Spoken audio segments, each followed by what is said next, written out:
नमस्कार मित्रांनो, स्वागत आहे तुमचं दादा सीईटी वाला या यूट्यूब चॅनलवरती। मित्रांनो, ऑलरेडी तुमची प्रोविजनल रँक आलेली आहे। तुम्हाला समजलं नाही की तुमची रँक किती आलेली आहे, पण 3 दिवसाच्या पिरियडमध्ये तुम्हाला ग्रेव्हियन्स क्लिअर करायचं होतं, बरोबर? जी काय अडचण आली होती त्याची दुरुस्ती करायची होती।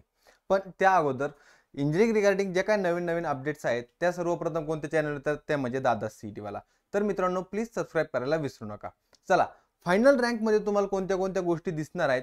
जनरल स्टेट मेरिट तुमचा सीईटी सेल कडून तुमचा जनरल स्टेट मेरिट क्लिअर करणार आहे।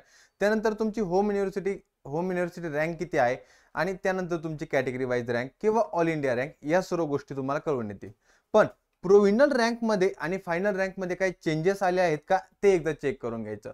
जी तुमची आज फायनल रँक आलेली आहे तीच लास्ट पर्यंत तुमची रँक आणणार आहे। याच्यानुसारच तुम्हाला 100% कॉलेज प्रेफरन्स तुमचा भेटणार आहे। जे प्रीवियस इयर नुसार ज्या कॉलेजची रँकिंग तिथपर्यंत संपलेली होती, म्हणजे ज्या कॉलेजचा रँकिंगचा कट ऑफ तिथपर्यंत होता, तर ते कॉलेज तुम्हाला 100% अलॉटमेंट होऊन जाणार आहे। त्यामध्ये काही मायन्यूट एक साधारणतः 100 ते 200 च्या रँकिंगनी फरक होऊ शकतो, काही कमी जास्त होऊ शकतंय, जास्त काही बदल होणार नाही।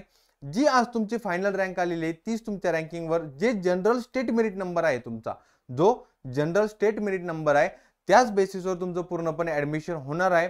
पण त्या अगोदर सीट मॅट्रिक्स देखील येणार आहे। सीट मॅट्रिक्स म्हणजे काय की कोणत्या कॉलेजेसमध्ये नवीन ब्रांचेस आलेले आहेत। आणि दुसरी गोष्ट, तुम्हाला तर सर्वांना माहित आहे की VIIT व्हीआयटी मध्ये मर्ज झालेलं आहे, बरोबर? तर मग आज व्हीआयटी मध्ये कोणत्या ब्रांचेस इन्क्लुडिंग झालेल्या आहेत किंवा जेएसपीएम तातडीमध्ये नवीन ब्रांचेस येऊ राहिले आहेत। डीवाय पाटीलचं जे कॉलेज होतं ते मर्ज झालेलं आहे। एनएमआयआर जे कॉलेज होतं ते एनएमआयटी मध्ये मर्ज झालेलं आहे। तर या सर्व कॉलेजेसची आज सीट मॅट्रिक्स येणार आहे। त्यामध्ये कोणत्या ब्रांचेससाठी किती इंटेक झालेला आहे, प्लस नवीन कोणती ब्रांच कॉलेजमध्ये ऍड झालेली आहे, या सर्व गोष्टींचा अपडेट तुम्हाला सीट मॅट्रिक्सवर येऊन जाणार आहे। फायनल रँक वरून तुम्हाला काय गोष्ट करणार आहे की तुम्हाला 100% कोणतं कॉलेज अलॉट होतंय, यानुसार आपल्याला आपली कॉलेजची लिस्ट बनवायची। त्यासाठी आपण काल अनाउन्समेंट केलेली होती की दादा सीईटी वाला बॅच 2 काउन्सिलिंग, बरोबर? तर ज्या मुलांनी एनरोल केलेलं नाही त्यांच्यासाठी आज लास्ट चान्स असणार आहे।